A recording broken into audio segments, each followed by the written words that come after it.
y'all. This is Reed and Madison with Twin Rivers Music Scene here with Kalyn Beasley at Gillette, Wyoming at the Dusty Vaquero Days. This is our first interview of the day, so we're so excited to have you. Thanks for having me. Yeah. How have you been? How's the day going? I've been well. I just breezed in with the wind, and it's an awesome festival. First time playing here. My buddy puts it on, and so glad he invited me, and a bunch of cowboys out there, so it's a good time. Yeah, we're very excited to be here as well. So we're just kind of talking about how you are originally from Wyoming, you moved to Austin a little bit, and then came back. What do you think like the biggest difference of those two music scenes are? Oh, there's a huge difference. I mean, Austin is the live music capital of the world, so lots of venues, lots of players, lots of really good songwriters, and really condensed into a small area. But Texas as a whole has a really, obviously a really great music scene, and Wyoming's music scene is different because it's more spread out. There's fewer of us, fewer places to play, so it's different in almost every single way. Yeah. So this festival that we're at right now is very Western culture oriented. Why do you think that people are leaning more into the Western culture now? That's a great, I mean, there's probably a couple different reasons for it. There's just I think this festival actually caters to real Western people. I mean, if you go out there, there's people that have vendor booths that really make and sell usable tack for cowboys, and then there's a lot of cowboys here that are going to be shopping there looking for, stuff to buy for their own outfits. So being that we're in Wyoming, a really rural ranching community, there's just a lot of people in this area, South Dakota, Montana, Wyoming, and just a lot of people that are Western people. But then they're on the broader side of that question, I think, with the rise of television shows that showcase Western life, it's really broadened the appeal of cowboys and Western lifestyle. So, this festival probably leans a little bit more towards like real cowboys, but For sure. To answer the other question, it's very hip to be a cowboy right now. I know, it is kind of crazy how it's like very like trendy in a way. Yeah. And we're even from Texas, and we came in today. This is our first time in Wyoming. We're like, these are true cowboys. Yeah. There's a lot of real. You can tell. There's guys that haven't been to town in a while that are out there. Yeah.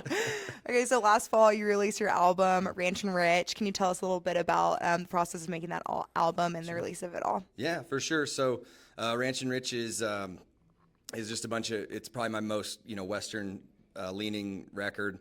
I did it, had it produced by Cody Braun from Reckless Kelly, and we did it down in we were in Austin. We were at Ray Benson's studio right there, and kind of, I guess, southeast Austin out there.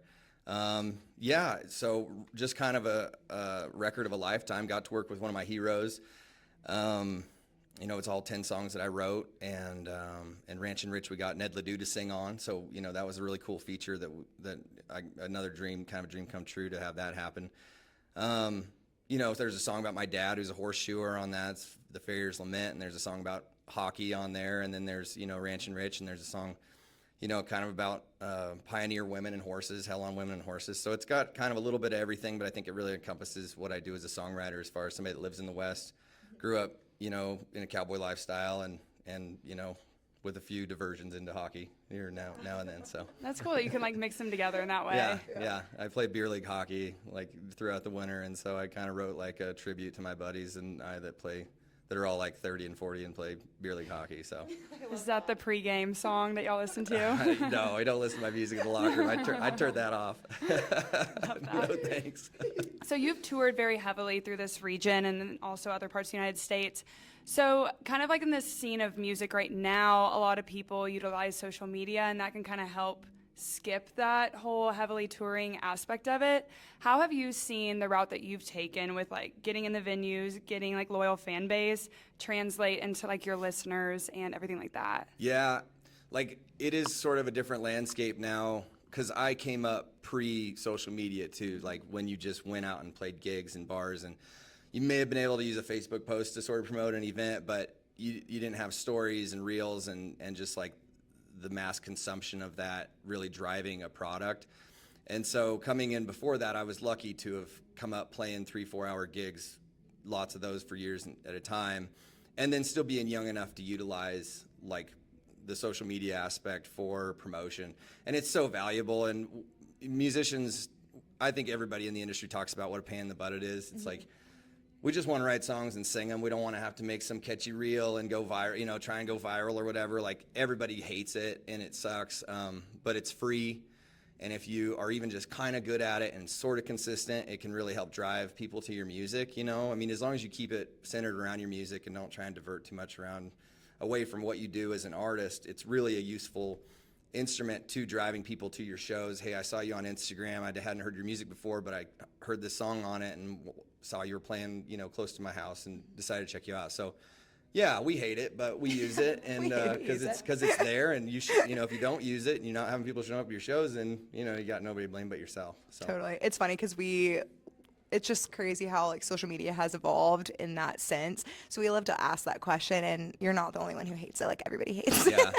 Yeah, we just want to write songs and play, and that's hard enough as it is to, like, so true. You know, when you're an independent artist, you're not just writing songs and playing them. You got to fund the records, and you got to book your own gigs, and you got to buy merch and develop merch, and you have so many things to do. And on top of this, I got to put out 5 reels a week that are all, help. You know, like, yeah, can I get some help here? And I enjoy it. I feel like I let my personality shine through in my social media. I enjoy doing it, but yeah, there's certainly some weeks I'm like, man, I really don't feel like playing this game. But again, I signed up for this. I'd love to do it, and it is, you know, it is a useful tool, and it's free and it's available. So true. So what keeps you motivated, like touring after all these years, being on Life on the Road? As you said, there are ups and downs. What keeps you going?